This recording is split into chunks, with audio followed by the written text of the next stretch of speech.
Bonsoir, il est 20h sur les antennes de la télé Futur Média. C'est parti pour le sommaire de cette édition.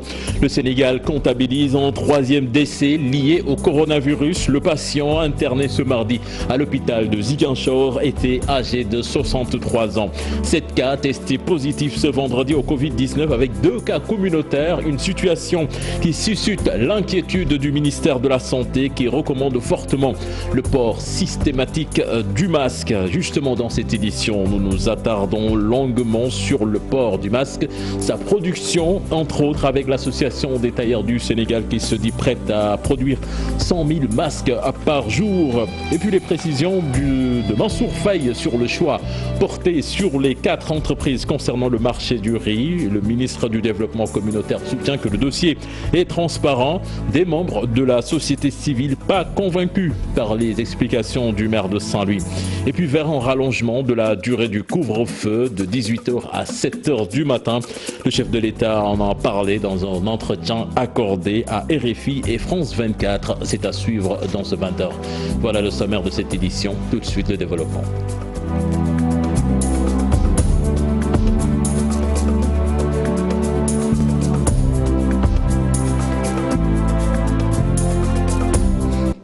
Bonsoir et bienvenue à toutes et à tous. La région de Ziguinchor enregistre son premier décès lié au coronavirus. C'est un patient de 63 ans hospitalisé mardi dernier et qui n'a pas survécu à l'infection. Donc une disparition qui coïncide avec la détection de 2 nouveaux cas positifs dans la région. Les autorités du centre de traitement de Ziguinchor réclament plus d'équipements pour mieux faire face à la pandémie. Les explications de nos correspondants sur place, Boubacar Diassi et Lamine Magnan. La région de Ziguinchor enregistre ainsi son premier cas de décès dû à l'infection au Covid-19. La victime était âgée de 63 ans et a été admise au centre de traitement à l'hôpital régional de Ziguinchor ce mardi 14 avril. Il n'aura pas survécu plus de 96 heures. La République, par la voix du ministre de la Santé, présente ses condoléances à sa famille. Le décès de ce patient survient le jour où la région de Ziguinchor enregistre 2 autres cas positifs au Covid-19. Malheureusement, 2 de nos prélèvements sont revenus positifs. Aujourd'hui, ça témoigne donc de la circulation au niveau local du virus. Ce qu'on peut dire, c'est demander à la population d'être très prudente, très attentive et de respecter rigoureusement, je dis, les mesures sanitaires. C'est dans ce contexte que le professeur Ansoumana Diatta annonce que le centre de traitement doit être mieux équipé.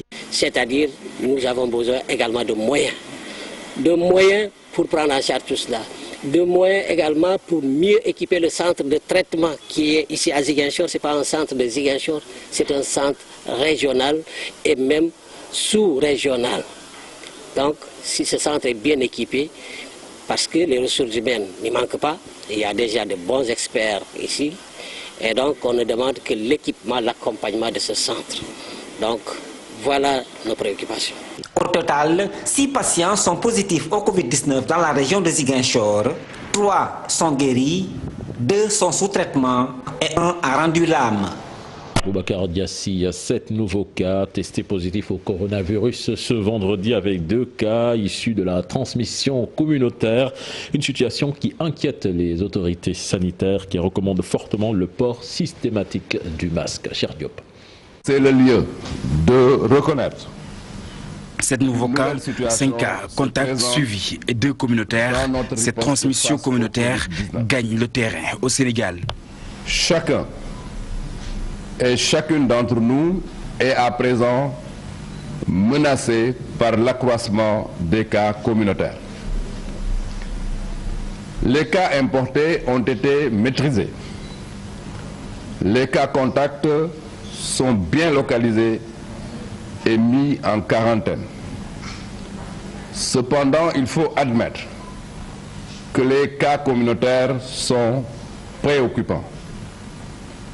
À ce jour, 30 cas communautaires ont été décelés et ont ceinturé notre pays. Alors, le ministre de la Santé et de l'Action sociale fait ses recommandations. Le port du masque, en particulier dans les marchés, dans les transports en commun et autres lieux publics. Des communes se signalent dans cette transmission de plus en plus inquiétante. À Louga, dans la commune de Saint-Louis, à la commune de Ziguinchor, à Touba, à Mbour, à Thiès, à Kermassar, à Diamniadio, à Rufisque, à Pékin, à Thiaroye-Gare, à Yeumbeul Sud, à Mbao, à la Médina, à Gueule Tapée, Fass, Colobane, au Plateau, à Golfe Sud, à Wakhinane Nimzatt, à Ndiarème Limamoulaye, à Yoff, à Mermoz, aux Parcelles Assainies, à Pikine Ouest, dans la commune de Hann Bel-Air, à Derklé-Dieuppeul et j'en passe. Le virus se propage dans notre pays, d'où l'importance de respecter les gestes barrières. Justement, focus sur le port systématique du masque recommandé par le ministre de la Santé. Des jeunes Sénégalais qui s'activent dans le petit commerce se disent prêts à l'appliquer. Seulement, ils exigent tous des masques moins chers et de bonne qualité. Un reportage signé Mohamed Samb et Youssou Baro. C'est un geste simple pour se protéger contre le virus, le port de masque. Mais ce n'est pas tout le monde qui le fait. Ces jeunes qui en font l'exception sont prêts à suivre les recommandations du ministre de la Santé. C'est une très belle initiative du ministère que de recommander le port des masques. Les cas communautaires se multiplient et c'est dangereux.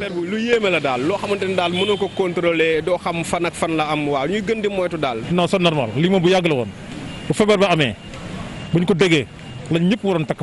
C'est tout à fait normal. Nous ne devons même pas attendre le ministère. Chaque Sénégalais doit porter un masque.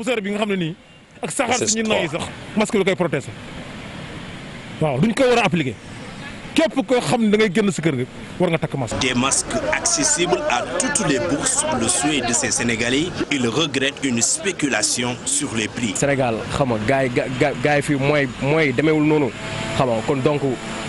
Nous n'avons pas assez de moyens. Il faut brader les masques de protection.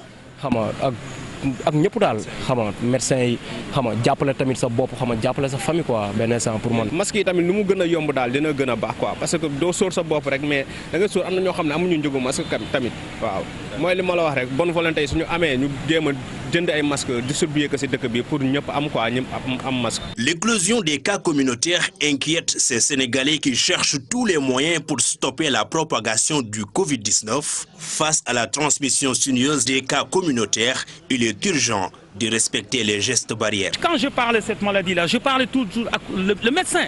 J'ai pitié, je te le jure, c'est dangereux.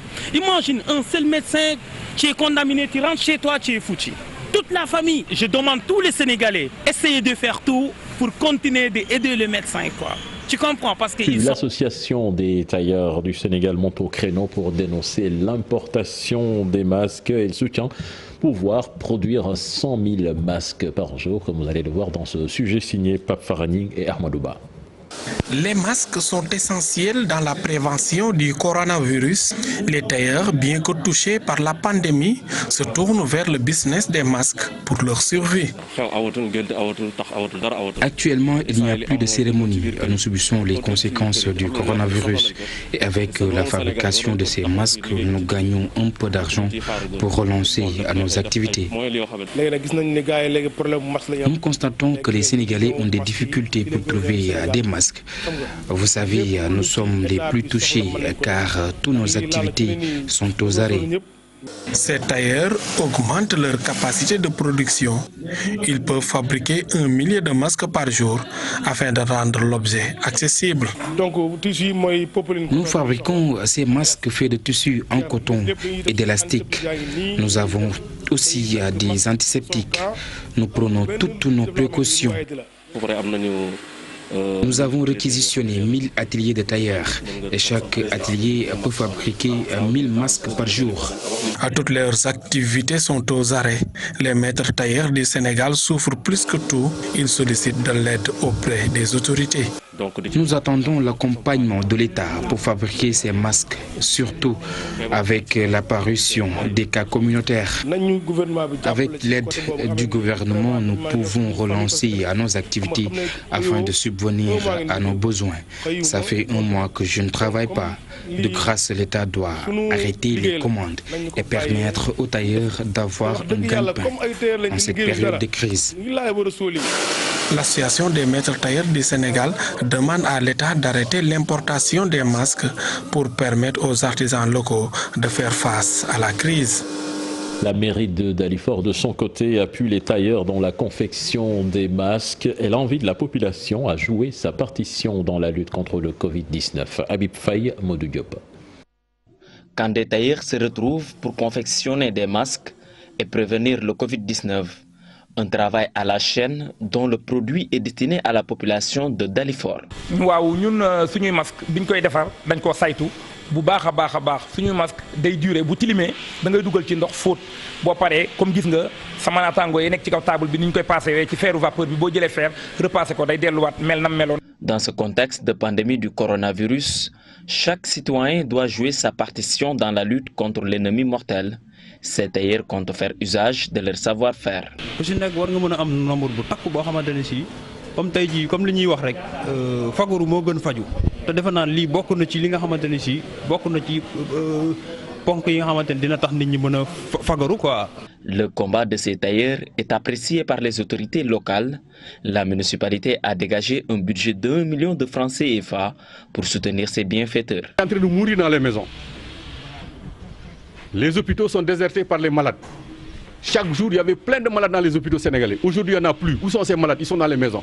On fuit la mort du corona et on fait face aux autres morts. Et ça, c'est qui est dangereux. Même si l'efficacité du masque en tissu n'est pas encore prouvée médicalement, des spécialistes estiment déjà qu'en porter est mieux que rien. Fabriquer des masques pour sa population reste une manière concrète de lutter contre le Covid-19. Le gouverneur de Kaolack a passé une commande de 2000 masques chez un tailleur de la localité. Alioune Badarameng soutient que l'application de cette mesure va préserver la région qui est à 0 cas déclarés positifs au Covid-19. Je vous propose de l'écouter, des propos recueillis par Ibrahima Diamé et Fally Gaye. Nous voudrions aussi orienter la lutte dans le port des masques. Dans le port des masques, parce qu'on me dira, mais pourquoi Kaolack dans ces masques alors que Kaolack ne compte pas encore de cas? Justement, c'est parce que nous ne comptons pas de cas que nous devons anticiper sur les mesures de protection. J'ai déjà commandé 2000 masques, je dis bien 2000 masques, chez un fournisseur, un tailleur de la place. Ce masque que je porte là fait partie donc du premier prototype qu'il m'a envoyé. Je crois que d'ici demain, après-demain, je recevrai ce lot de 2000 masques. Je crois que nous allons, j'ai discuté tout à l'heure avec le médecin-chef de région, nous allons aussi orienter nos actions au-delà de ces aspects-là que nous saluons tous, orienter nos actions vers donc, le port des masques en grande masse.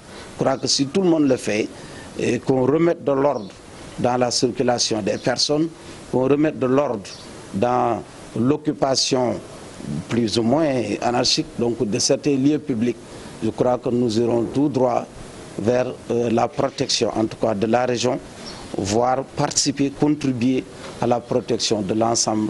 Si le poids de la situation du coronavirus inquiète, le respect des règles d'hygiène et de prévention demeure en casse-tête pour les autorités. Que faut-il faire face à cette situation? Qui est la vraie cible et quel est le message à porter pour réussir la sensibilisation? Élément de réponse dans cet élément, signé Ibou Diouf. C'est vrai et c'est clair dans nos têtes. Nous ne sommes pas les seuls à vivre une situation compliquée ailleurs, en Europe, en Amérique aussi, partout dans le monde. Le coronavirus met les populations devant la nécessité impérieuse de changer, surtout radicalement, les habitudes. Des mesures de prévention sont proposées, mais se heurtant à un certain refus de respect de ces règles de base. Il s'agit de demander aux gens de rester à la maison, On nous dira que ce n'est pas possible car certaines familles vivent au jour.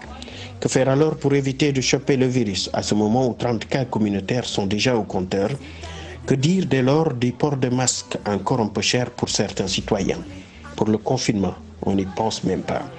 Embarras de choix, négligence ou prise de risque, et pourtant, l'instant est grave. Mais qui est contrevenant?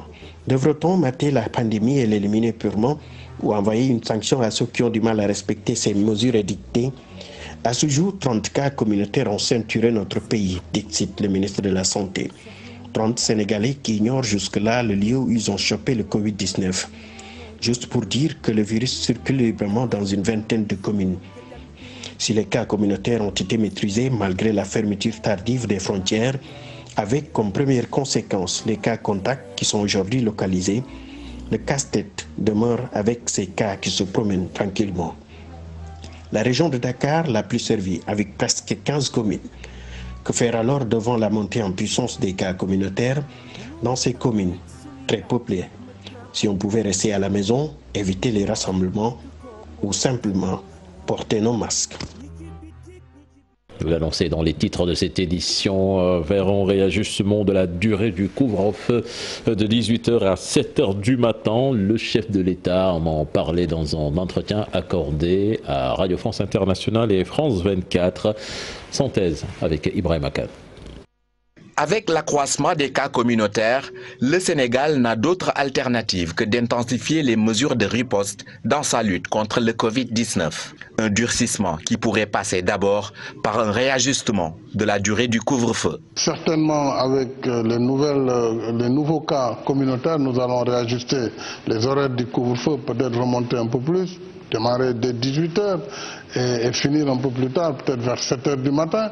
Le confinement a beaucoup été question au cours de cet entretien et à la question de savoir si le Sénégal doit aller vers le confinement total pour essayer de briser la chaîne de transmission.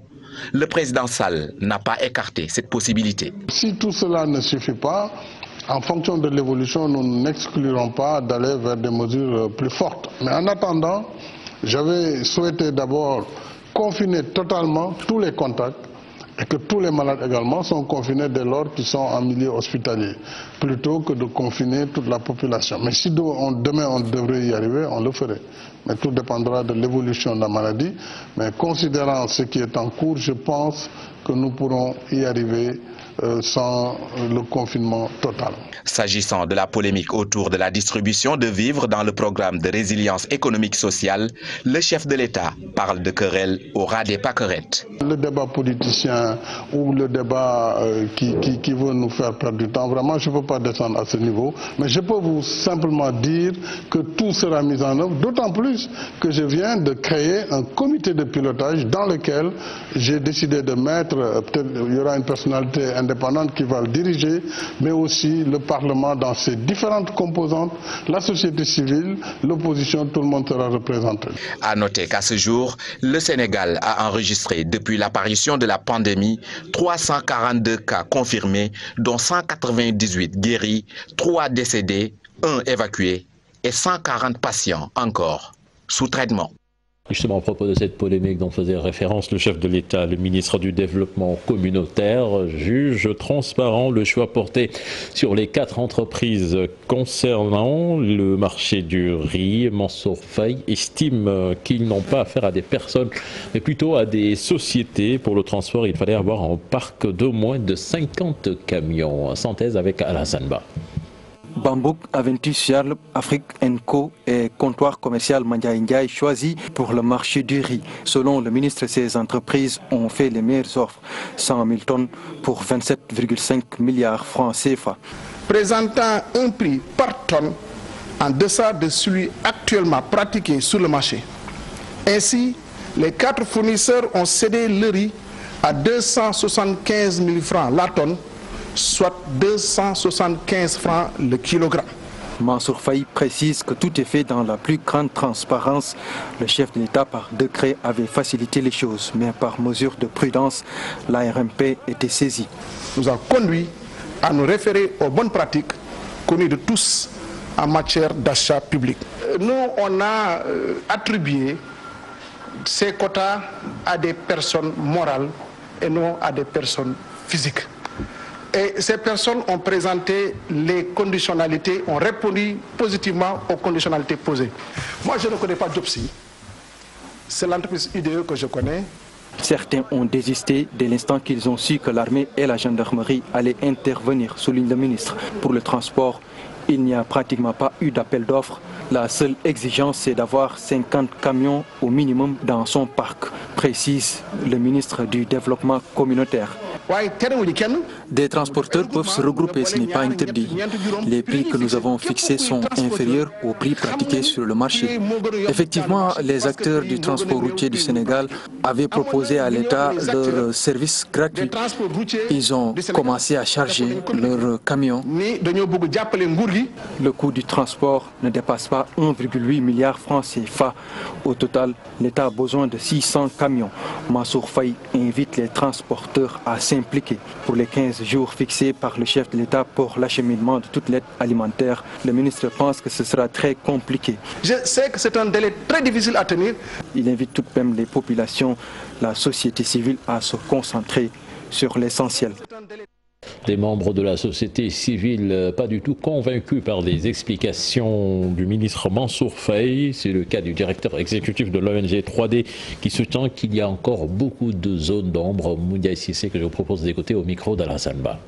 On s'attendait à des éclairages beaucoup plus précis, surtout sur la question du transport, parce que l'on ne comprend pas d'abord le critère discriminatoire en termes d'appel d'offres par rapport au recrutement des transporteurs. D'abord, le caractère discriminatoire faisant référence à un parc de 50 camions au moins. Ensuite, le fait de n'avoir pas suffisamment exploité la brèche tendue par les camionneurs, de donner gratuitement leurs camions. Aujourd'hui, nous sommes fondés de croire que en partie, c'est parce que aussi, il est parenté au chef de l'État. Les gens passent à une gestion patrimoniale du pouvoir et ça renvoie à la psychose Karim Wade. Parce qu'il y a la façon de donner les marchés, mais il y a la personne qui donne les marchés. Et aujourd'hui, il est clair, qu'on le dise ou pas, qu'il y a des suspicions terribles sur la personne au demeurant. Je pense qu'il serait bien que le président de la République, pour préserver et restaurer la confiance, rectifie le tir. Je crois que la société civile s'est engagée bien avant même l'appel du président de la République. La société civile a répondu favorablement à l'appel du chef de l'État. Le premier vice-président à l'Assemblée nationale fustige l'attribution du marché du transport des vivres au député Diopsi, pas parce qu'il est député, selon Moustapha Cissé Lo, mais parce que le marché pouvait être réservé à plusieurs autres opérateurs évoluant dans le secteur du transport. Je vous propose de l'écouter. Ces propos sont recueillis par Mohamed Jodiop et Alassane. Ce qu'il y a à fustiger, c'est qu'on puisse donner l'exclusivité d'un marché aussi important que le marché de transport des denrées de première nécessité pour soulager les populations à un député qui n'est pas un transporteur. Même s'il est transporteur, il a des camions qui ne sont pas conçus pour faire le transport de ces marchandises, du riz, des sucres et autres. Donc, nous voudrions savoir pourquoi on a attribué ce marché à ce député. Et l'autre problème qu'il faut quand même poser, c'est les prix. Parce que certains transporteurs avaient demandé à l'État de prendre leurs camions et de mettre du carburant. Il y a aussi les camions de l'armée. Qu'est-ce qui a poussé le ministère à donner l'exclusivité? Si c'est le cas, je ne sais pas. À ce jour, est-ce qu'il bénéficie de l'exclusivité de ce marché? Pourquoi on lui a donné l'exclusivité de ce marché? Et les coûts aussi, parce que d'après nos informations, les coûts sont exorbitants de transport. Et puis Mamadou Ndoye, animateur de la RFM et TFM, va recevoir la médaille d'honneur de la police à titre exceptionnel en récompense des services rendus à l'institution. Selon une note transmise à la RFR, à la TFM, une décision du ministre de l'Intérieur par arrêté sur proposition du directeur général de la police nationale. Je vous propose de l'écouter. Je remercie d'abord le ministre de l'Intérieur, Aly Ngouille Ndiaye. J'adresse mes remerciements profonds au directeur général de la police nationale ainsi que l'ensemble des autorités de la police nationale pour cette marque de reconnaissance à ma personne, à ma modeste personne. Cette distinction revient exclusivement à M. Youssou Ndour, président du groupe Fidir Média. Je lui dédié cette distinction qui est celle de l'ensemble du personnel du groupe Fidir Média. Je remercie aussi ma famille, mes parents et l'ensemble des Sénégalais qui me soutiennent. Je vais continuer à travailler au service de la nation. Félicitations à Mamadou Ndoye. 3 titres dans la page internationale de cette édition. Le Covid-19 qui emporte le président de la commission électorale indépendante. C'est en Guinée. L'épidémie du coronavirus qui fait libérer des prisonniers au Cameroun. Enfin, un millier de marins testés positifs au Covid-19 sur le porte-avions français Charles de Gaulle. Daniel Diouf.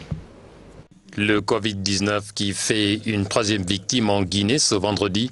Il s'agit du président de la commission électorale indépendante.